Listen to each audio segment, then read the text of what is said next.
Everyone, welcome to Inspire Classes. तो बच्चों, आज हम लोग अपना केमिस्ट्री का जो लास्ट चैप्टर है स्ट्रक्चर ऑफ एटम उसको स्टार्ट करने वाले हैं।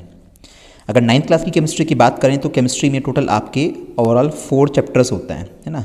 तो उसमें से 4th वाला जो चैप्टर है हमारा वो है स्ट्रक्चर ऑफ एटम। इससे प्रीवियस चैप्टर आप लोगों ने पढ़ा था एटम्स एंड मॉलिक्यूल्स, जहाँ पे आप लोगों ने पूरी बेसिक हिस्ट्री देखी थी एटम के रिगार्डेंस में। हम लोगों ने देखा ना, जॉन डाल्टन ने एटम की डिस्कवरी करी थी। एटम के रिगार्डेंस में आप लोगों ने बहुत सारी वहाँ पे बातें देखी अलग अलग, कि किस तरह से किसी एक एटम के अंदर हम लोग कैलकुलेट करते हैं, वैलेंसीज कैसे निकालते हैं, नए नए फार्मूले कैसे जनरेट करते हैं, एटॉमिक मास क्या होता है, क्यों हम कार्बन के एटॉमिक मास को स्टैंडर्ड मान के चलते हैं। सबके एटॉमिक मास कार्बन के टर्म्स में तो काउंट होते हैं, जिसको आप इन शॉर्ट में AMU बोलते हो या फिर यू बोलते हो सिर्फ, है ना। तो आज हम लोग ये देखने वाले हैं कि जब बाद में फर्दर डिस्कवरी हुई, एटम के अंदर भी बहुत सारे पार्टीशंस मिले। जॉन डाल्टन की कहानी तक या उसके मॉडल तक की बात करें तो एटम इज इनडिविजिबल। डाल्टन ने तो ये बोला था कि एटम के और छोटे पार्ट्स नहीं हो सकते, फर्दर सब पार्ट में आप एटम को डिवाइड नहीं कर सकते। बट बाद में क्या देखा गया कि जैसे जैसे चीज़ें डिस्कवर हुई कि नहीं भैया, एटम के अंदर भी बहुत कुछ प्रेजेंट है। तो हम इस वजह से चैप्टर का नाम ही ये बोला है कि स्ट्रक्चर ऑफ एटम। एक एटम को खोल के उसके अंदर क्या क्या चीज़ें डिस्कवर हुई हैं, क्या क्या प्रॉपर्टीज़ थी, किन किन लोगों ने उन सब चीज़ों को डिस्कवर किया, तो इस चैप्टर में हम लोग वो डिटेल में जानने वाले हैं। बहुत कुछ आपको जानने को मिलेगा। तो चलिए स्टार्ट करते हैं। ये लेक्चर नंबर 1 है इस सीरीज़ का। तो देखिए, इसके अंदर सबसे पहले बात करते हैं कि एटम्स जो है ना, अभी ये जो चीज़ मैंने यहाँ लिखी है कि एटम के अंदर बहुत सारे सब पार्टिकल्स होते हैं। ये मेरा एक एटम है, आपको नज़र आ रहा है, एक बॉल जैसे स्ट्रक्चर का। तो उस एटम के अंदर जगह जगह पे चारों तरफ कुछ पार्टिकल्स घूमते रहते हैं, जिनको हम क्या बोलते हैं, इलेक्ट्रॉन्स बोलते हैं, है ना, इलेक्ट्रॉन। उसके अलावा एटम के सेंट्रल रीजन में कुछ छोटे छोटे से पार्टिकल्स होते हैं, जिनको हम लोग क्या बोलते हैं, सेंट्रल रीजन को हम लोग न्यूक्लियस बोलते हैं। और उस न्यूक्लियस के अंदर प्रोटॉन और न्यूट्रॉन रहते हैं। मतलब कुछ इस तरह का स्ट्रक्चर है। एक सेंट्रल रीजन मेरे पास है, उस सेंट्रल रीजन में कुछ मैं वाइट कलर की चीज़ें बना रहा हूँ, कुछ रेड कलर की चीज़ें बना रहा हूँ। मान लीजिए कि जो मेरी ये वाइट कलर की चीज़ें हैं, इनको मैं प्रोटॉन नाम दे रहा हूँ, और जो मेरी ये रेड कलर की चीज़ें हैं, इनको मैं न्यूट्रॉन नाम दे रहा हूँ। तो ये जो पार्टिकल्स हैं, प्रोटॉन और न्यूट्रॉन, ये एक छोटे से सेंट्रल रीजन के अंदर पैकअप होके रहते हैं, और इस रीजन के अराउंड में चारों तरफ ऐसे ऑर्बिट्स बनी हुई होती हैं अलग अलग। और इन वाइट कलर की ऑर्बिट्स में इस तरह से मैंने ब्लू कलर से बहुत अलग अलग चीज़ें दिखाई हैं। इनको हम लोग बोलते हैं इलेक्ट्रॉन्स। तो एक एटम का अरेंजमेंट कुछ इस तरह से होता है। एट लास्ट जब चैप्टर हो जाएगा तो आपको ये पूरी बात समझ में आ जाएगी, क्योंकि ये तीनों जो पार्टिकल है ना, जो एटम के अंदर प्रेजेंट होते हैं, ये पूरा एक एंटायर एटम है। जो ये स्ट्रक्चर मैंने बनाई है, ये पूरा क्या है, एक एटम। एटम को जूम अप करके तुम्हें दिखाया गया है कि उसके सेंट्रल रीजन में 2 चीज़ें प्रेजेंट होती हैं, प्रोटॉन्स होते हैं, न्यूट्रॉन्स होते हैं। ये क्या होते हैं, कैसे डिस्कवर हुए, we will look after them. और चारों तरफ जो ऑर्बिट्स बनी हुई होती हैं, उन ऑर्बिट्स में कुछ चीज़ें ऐसी हैं जो घूमती रहती हैं लगातार। उन रिवॉल्विंग पार्टिकल्स को हम लोग बोलते हैं इलेक्ट्रॉन्स। तो एटम मतलब फंडामेंटल पार्ट नहीं है, एटम के अंदर भी कुछ पार्टिकल्स, सब एटॉमिक पार्टिकल्स होते हैं, जिनके नाम क्या क्या होते हैं, इलेक्ट्रॉन, प्रोटॉन और न्यूट्रॉन। ठीक है, डायग्रामेटिकली आपको ये बात यहाँ पे दिखाई गई है। अब हम यहाँ पे ये चीज़ देखेंगे कि इन इलेक्ट्रॉन्स, प्रोटॉन और न्यूट्रॉन की डिस्कवरी किस तरह से हुई, कैसे कैसे किन लोगों ने ये इलेक्ट्रॉन्स को डिस्कवर किया, कैसे प्रोटॉन्स का पता लगा हम लोगों को कि एटम के अंदर प्रोटॉन्स होते हैं, कैसे न्यूट्रॉन्स के बारे में हम लोगों को आइडिया लगा। ठीक है, तो सबसे पहली बात आती है डिस्कवरी ऑफ इलेक्ट्रॉन की। तो बच्चों, इलेक्ट्रॉन की डिस्कवरी का जो कॉन्ट्रीब्यूशन है वो पूरा जाता है जे थॉमसन को। सर जे थॉमसन ने इलेक्ट्रॉन को डिस्कवर किया अपने एक्सपेरिमेंटल ड्यूरेशन के टाइम पे। तो जब भी कोई इलेक्ट्रॉन के डिस्कवरर का नाम पूछेगा तो नाम हमेशा क्या आएगा, J Thomson. J stands for what, तो उसको आपको जानने की ज़रूरत नहीं है, ये नाम इतना मोर देन इनफ है। ठीक है, तो थॉमसन ने इलेक्ट्रॉन की डिस्कवरी की थी। किस तरह से इलेक्ट्रॉन डिस्कवर हुआ था, क्या एक्सपेरिमेंटल सेटअप था, ज़रा उस चीज़ को देखिए। एक्सपेरिमेंट क्या परफॉर्म किया गया था, ये सब डायग्राम आपको अपनी नोटबुक में बनाने हैं। जितना भी आपको स्लाइड्स में नजर आता है वो प्रॉपर नोट्स आपके होने चाहिए अच्छे से। तो देखो, हो क्या रहा था एक्सपेरिमेंट के अंदर, उन्होंने एक ट्यूब ली, कांच की, एक इस तरह की ट्यूब, जिसको हम डिस्चार्ज ट्यूब बोलते हैं, है ना। डिस्चार्ज ट्यूब बोल रहे हैं। इस ट्यूब के अंदर से जितनी भी हवा थी उसको उन्होंने बाहर निकाल दिया। वैक्यूम पंप लिखा हुआ है ना नीचे, तो वैक्यूम पंप से सारी की सारी एयर को उन्होंने बाहर निकाल दिया। और जो इसके अंदर एयर बची वो बहुत लो प्रेशर पे बची, है ना, यानी बहुत सारे कम, मतलब बहुत कम प्रेशर पे इन्होंने इसमें एयर छोड़ी। Low pressure, very very low pressure. ठीक है, प्रेशर उन्होंने बहुत कम रखा। उसके अलावा इन्होंने यहाँ पे दो ऐसे इलेक्ट्रोड लगाए, एक प्लेट यहाँ पे लगाई, एक प्लेट यहाँ पे लगाई। इस वाली प्लेट को उन्होंने बैटरी के नेगेटिव पोटेंशियल से जोड़ा, इस वाली प्लेट को उन्होंने बैटरी के पॉजिटिव पॉइंट से जोड़ा। बैटरी में होता है ना प्लस माइनस, सेल के अंदर तुमने देखा होगा एक सेल में प्लस माइनस होता है, तो ऐसे ही एक इसके प्लस और माइनस से ऐड किया। जिस पर्टिकुलर इलेक्ट्रोड को उन्होंने नेगेटिव पॉइंट से जोड़ा उसको हमने बोला कैथोड। तो कैथोड पे कैसा चार्ज आएगा? Negative charge. और जिसको उन्होंने पॉजिटिव से जोड़ा उसको हमने नाम बोला एनोड। तो यहाँ दो इलेक्ट्रोड लगे हुए हैं, एक कैथोड नेगेटिवली चार्ज और एक एनोड पॉजिटिवली चार्ज। ये हमारी ग्लास ट्यूब है जिसके अंदर बहुत कम प्रेशर प्रेजेंट है। तो क्या देखा जे थॉमसन ने? जे थॉमसन ने क्या करा, इन्होंने थोड़ा सा एक एक्स्ट्रा काम और करा। इन्होंने पीछे ना एक फ्लोरोसेंट मटेरियल लगा दिया, पीछे एक फ्लोरोसेंट मटेरियल लगा दिया। ये वो मटेरियल होता है कि जब इस मटेरियल के ऊपर कोई पर्टिकुलर पार्टिकल्स गिरते हैं ना तो ये चमकता है ना, इसमें से ग्लो प्रोड्यूस होती है। तो जे थॉमसन ने क्या देखा कि भैया ये जो ये एनोड है ना, एनोड के पीछे की जो ये वॉल है, इस वॉल पे ग्रीन कलर का ग्लो प्रेजेंट है। मैंने ये ब्लू कलर उस पर्टिकुलर लेयर के लिए बनाया है, ग्लो के लिए नहीं बनाया। जो लेयर इन्होंने लगा रखी होगी फ्लोरोसेंट मटेरियल की, है ना, फ्लोरोसेंट, FLUOROSCENT, फ्लोरोसेंट मटेरियल।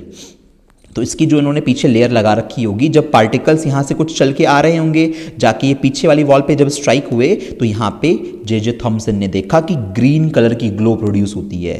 तो जे थॉमसन ने ये कहा कि भाई इसका मतलब कुछ ऐसा है कि नेगेटिव वाली साइड से यानी कैथोड वाले इलेक्ट्रोड से कुछ ऐसी चीज़ें निकल के आ रही हैं जो जब इस ग्लास ट्यूब के पीछे यहाँ स्ट्राइक होती हैं इस फ्लोरोसेंट मटेरियल पे, तो वो ग्रीन कलर की ग्लो प्रोड्यूस करती हैं, ग्रीन कलर की चमक प्रोड्यूस करती हैं।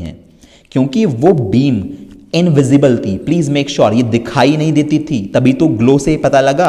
ग्रीन कलर की चमक आई पीछे एनोड के, तो उसका मतलब सामने वाली साइड से कुछ चल के आ रहा होगा ना, तभी तो यहाँ पे ग्रीन कलर की ग्लो प्रोड्यूस हुई है। उसने कहा कि जो ये इनविजिबल वेव्स आ रही हैं, इनविजिबल बीम आ रही हैं, ये कैथोड वाली साइड से आ रही हैं, इसलिए हम उनको क्या नाम देंगे? Cathode rays. तो जे थॉमसन ने इन रेज को क्या नाम दिया? Cathode raise. और बाद में ये चीज़ पता लगी कि भैया कैथोड रेज जो हैं इनके अंदर नेगेटिवली चार्ज पार्टिकल्स प्रेजेंट हैं, सारे के सारे नेगेटिवली चार्ज पार्टिकल होंगे, तभी तो वो पार्टिकल चल के प्लस वाली प्लेट की तरफ आएंगे अट्रैक्ट होके। तो जे थॉमसन ने ये बोला कि इसका मतलब ये है कि कैथोड की साइड से कुछ चल के ऐसा आ रहा है जो यहाँ पे ग्रीन कलर की ग्लो प्रोड्यूस करता है। वो चल के जो आ रहा था क्योंकि वो कैथोड साइड से आई थी, इसलिए उनको कैथोड रेज बोला गया, which are made up of negatively charged particles. ठीक है, नेगेटिवली चार्ज पार्टिकल से वो चीज़ें मिलके बनी हुई थी। ठीक है, मेरी बात समझ में आती है इतनी? बाद में जे थॉमसन ने क्या कहा कि ये नेगेटिवली चार्ज पार्टिकल अल्टीमेटली हैं क्या? उनको नाम दिया गया इलेक्ट्रॉन। तो इस तरह से कुछ जाके इलेक्ट्रॉन की डिस्कवरी हुई कि जे थॉमसन ने देखा सामने वाली साइड से कुछ चीज़ चल के आ रही होगी, क्योंकि ग्लो उसको दिखाता ना, रेज नहीं दिखेंगी, ग्लो दिखा था। तो उसने बोला कि इसका मतलब सामने से कुछ ऐसा आ रहा है जो नेगेटिवली चार्ज पार्टिकल से मिलकर बना हुआ है, और वो जब किसी चीज़ पे स्ट्राइक होता है तो उस पर ग्लो प्रोड्यूस करता है। तो उस चीज़ को उन्होंने कैथोड रेज नाम दिया, which consist of negatively charge particle, और उन पार्टिकल्स को क्या बोलते हैं हम? इलेक्ट्रॉन बोलते हैं। तो इस तरह से इलेक्ट्रॉन की डिस्कवरी इस एक्सपेरिमेंटल सेटअप से जे थॉमसन ने कर दी। ठीक है, यहाँ पे थोड़ी सी बात मैंने लिखी हुई है, जब बाद में आपको नोट्स मिलेंगे तो ये एक्स्ट्रा वाला डेटा आपको यहाँ से नहीं मिलेगा, तो आप आराम से पढ़ सकते हो। मैं आपके लिए पढ़ देता हूँ, अब आपको सारी चीज़ शायद नहीं दिखेगी। J Thomson had found a beam of negatively charge particles during this experiment. हाँ, ये तो बोला हम लोगों ने भी।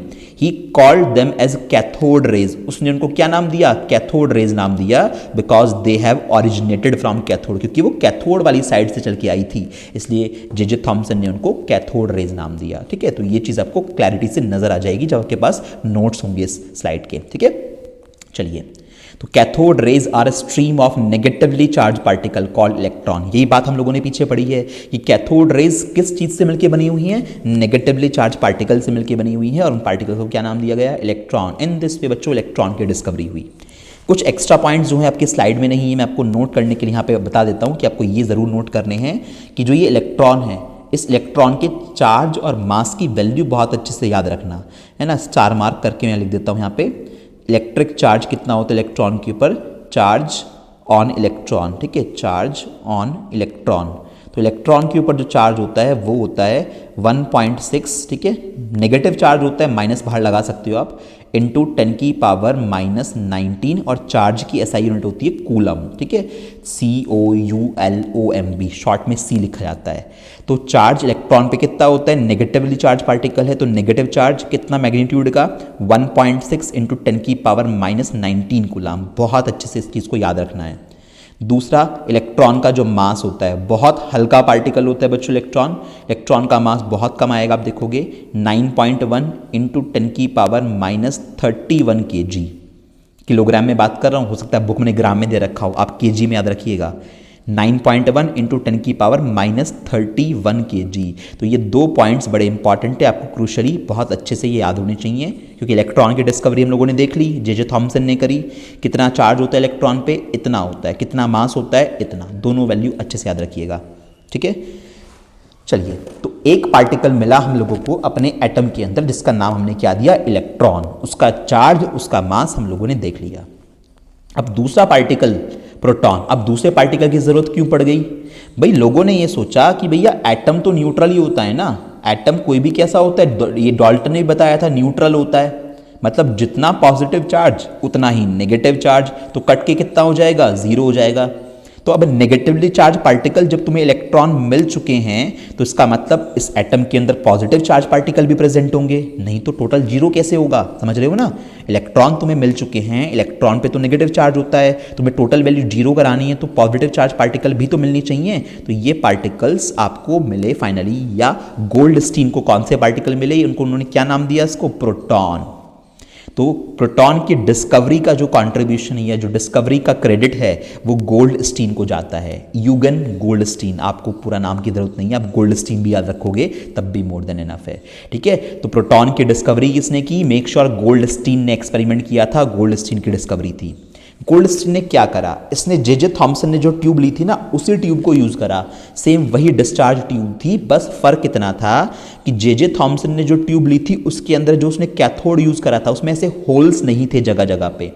इसने जो कैथोड रखा नेगेटिव वाला इलेक्ट्रोड, उस पर इसने होल्स बना दिए जगह जगह, इसको बोलते हैं परफोरेटेड कैथोड। क्या बोल देते हैं, परफोरेटेड कैथोड। ऐसा कैथोड जिस एक छलनी है मान लीजिए आपके पास है ना, एक प्लेट है, इस प्लेट के ऊपर आप जगह जगह पे होल्स क्रिएट कर दो, तो इसको मैं क्या बोलूँगा, परफोरेटेड कैथोड बोलूँगा। इस तरह का कैथोड उन्होंने लगाया यहाँ पे, हैंग कर दिया इसको नेगेटिव पोटेंशियल के साथ। एनोड वैसा का वैसा ही था। अब इन्होंने ये कहा कि भाई चलो ये तो ठीक है, जे थॉमसन सर ने ये बोला है कि कैथोड वाली साइड से कुछ चीज़ें ऐसे निकल के आ रही हैं जो नेगेटिवली चार्ज पार्टिकल हैं, जो एनोड के पीछे जाके यहाँ पे इस जगह पे ग्लो प्रोड्यूस करते हैं। मैं ग्लो को थोड़ा चेंज कर देता हूँ, ग्रीनिश कलर की ग्लो प्रोड्यूस करते हैं ना, ग्रीन ग्लो बनती है एनोड के पीछे वाली साइड पर। उन्होंने कहा ये बात ठीक है ना, ऐसी बात हम लोग मतलब जे थॉमसन बता चुके हैं। उसने ये चेक करना चाहा कि क्या एनोड वाली साइड से भी कुछ ऐसा आ रहा है जो कैथोड के पीछे ग्लो प्रोड्यूस करे। तो कैथोड के पीछे प्रॉपर्ली ग्लो प्रोड्यूस कराने के लिए इसने देखा कि कैथोड को परफोरेटेड बना दिया, ताकि आसानी से जो एनोड की साइड से अगर कुछ आ रहा होगा तो इन होल्स में को आर पार निकल के दूसरी साइड चला जाएगा। और उसकी बात, उसका प्रेडिक्शन सही था। वाकई में कैथोड के पीछे वाली साइड पर भी एक फेंट रेड ग्लो नजर आया, हल्का लाल रंग की चमक। जो चीज़ कैथोड से एनोड वाली साइड पे जा रही थी तो एनोड के पीछे ग्रीन ग्लो नजर आई थी। वो किसकी वजह से थी, कैथोड वाली साइड से इलेक्ट्रॉन दौड़ते हुए आ रहे हैं और एनोड के पीछे जाके ये ग्रीन ग्लो प्रोड्यूस करते हैं स्ट्राइक होने पे। इसी तरह से गोल्डस्टीन ने पाया कि एनोड की साइड से भी कुछ ऐसा चल के आ रहा है। आप देखो प्लस वाले एरोज जो बना रखे हैं वो आपके एनोड से कैथोड की तरफ जा रहे हैं और कैथोड के होल्स को क्रॉस करके आर पार निकल जाते हैं।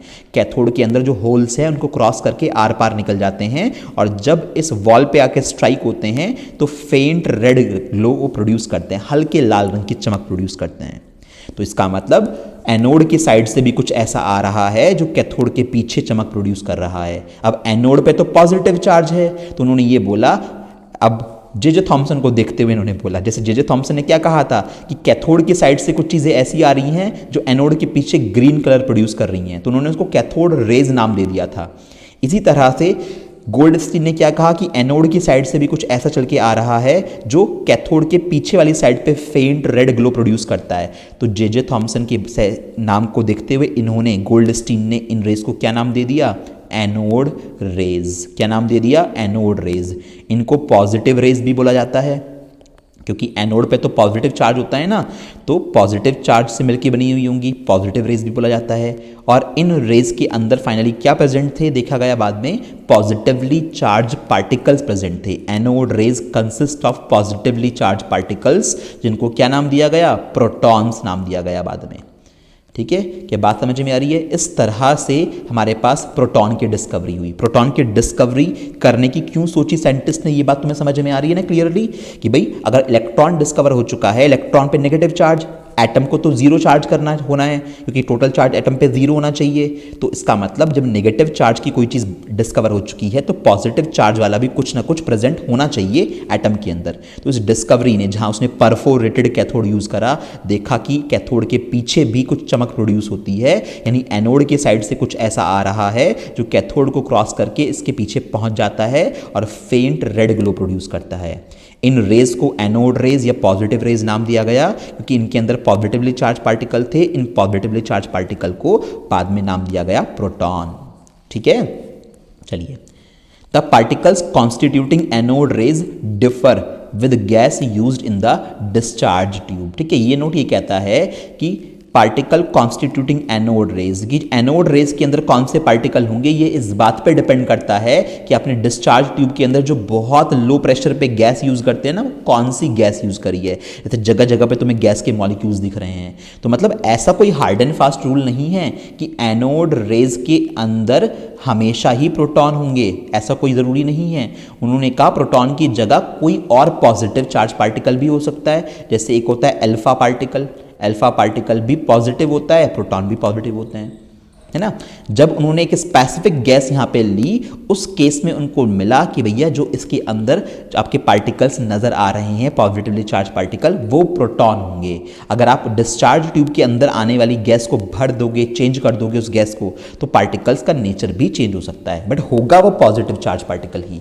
तो इस तरह से प्रोटॉन्स और दूसरे पार्टिकल्स भी होते हैं, उनकी डिस्कवरी फाइनली की गई। हम लोगों को मेन कंसर्न किससे है, प्रोटॉन से है। तो क्या एनोड रेज में हमेशा प्रोटॉन होंगे? नहीं। अगर आप डिस्चार्ज ट्यूब के अंदर जो गैस है उस गैस को चेंज कर दोगे तो हो सकता है अल्फा पार्टिकल भी यहां से आपको मिलने शुरू हो जाएं। ठीक है, एनोड रेज में अल्फा पार्टिकल, वो डिपेंड करता है किस तरह की गैस यूज कर रहे हो। तो गोल्डस्टीन को क्या मिला, गोल्डस्टीन को प्रोटॉन मिला।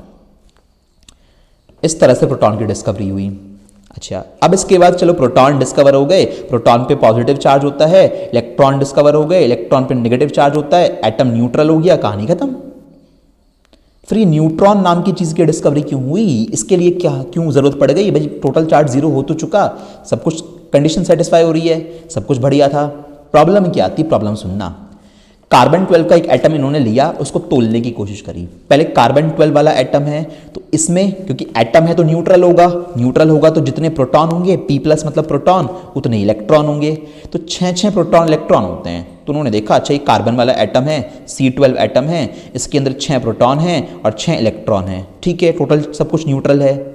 मास की बात आई, तोलने की बात आई। भाई इलेक्ट्रॉनों का मास तो बहुत कम होता है ना, इलेक्ट्रॉनों का मास बहुत बहुत कम होता है। अभी तुम्हें एक बार प्रोटॉन का मास मैं लिख के दिखा देता हूँ, मैंने जैसे पहले लिखा था, सो दैट तुम्हें चीज़ याद रहेगी। पहले चार्ज लिख देता हूँ, क्योंकि जैसे इलेक्ट्रॉन पे लिखा था उसी तरह से इलेक्ट्रॉन के साथ प्रोटॉन पे भी चार्ज याद होना चाहिए। तो भैया जितना इलेक्ट्रॉन का चार्ज था ना, उतना ही प्रोटॉन पे चार्ज होता है, बस इतना है कि वो पॉजिटिव होता है, पॉजिटिवली चार्ज पार्टिकल हैं। वैल्यू सेम टू सेम है, डिट्टो कॉपी पेस्ट।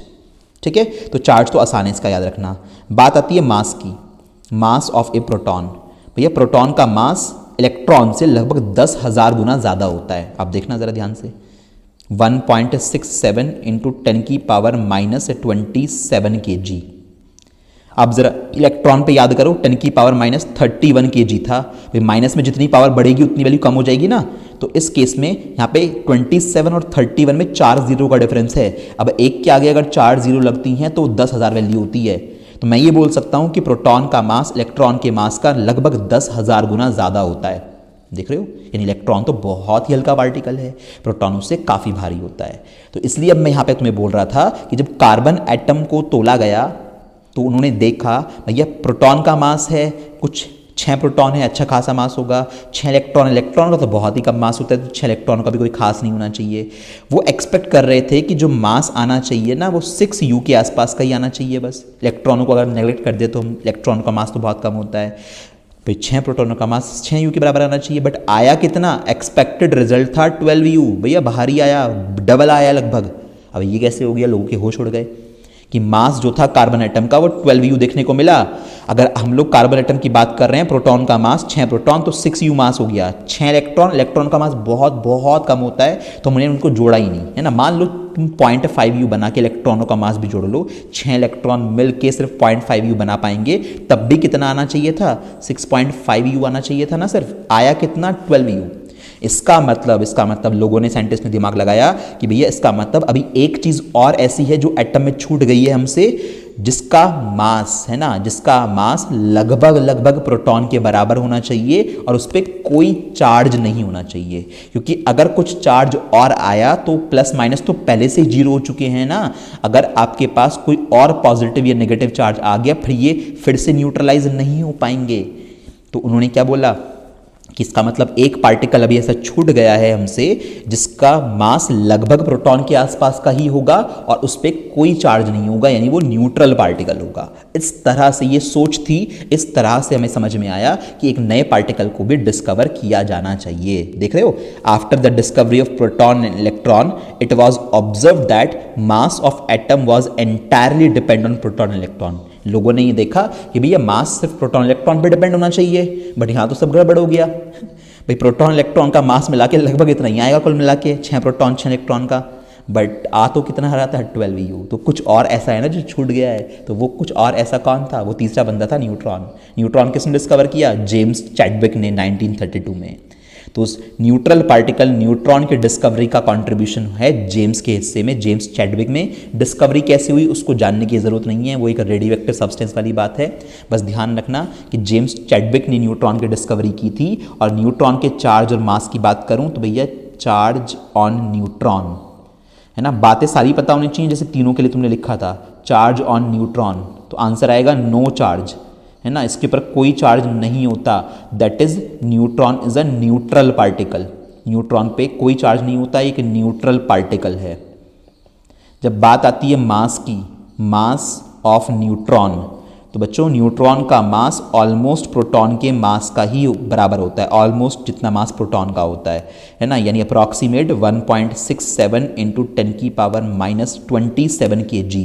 हो सकता है बुक्स के अंदर यहाँ 24 दे रखा हो, बट फिर यहाँ यूनिट भी उन्होंने ग्राम लिख रखी होगी, आप kg में याद रखिएगा, इतनी ही पावर आती है। तो न्यूट्रॉन का मास प्रोटॉन के मास का लगभग नियर अबाउट होता है, उसके आसपास ही होता है, बराबर मान सकते हैं हम अपने कैलकुलेशन पर्पज से।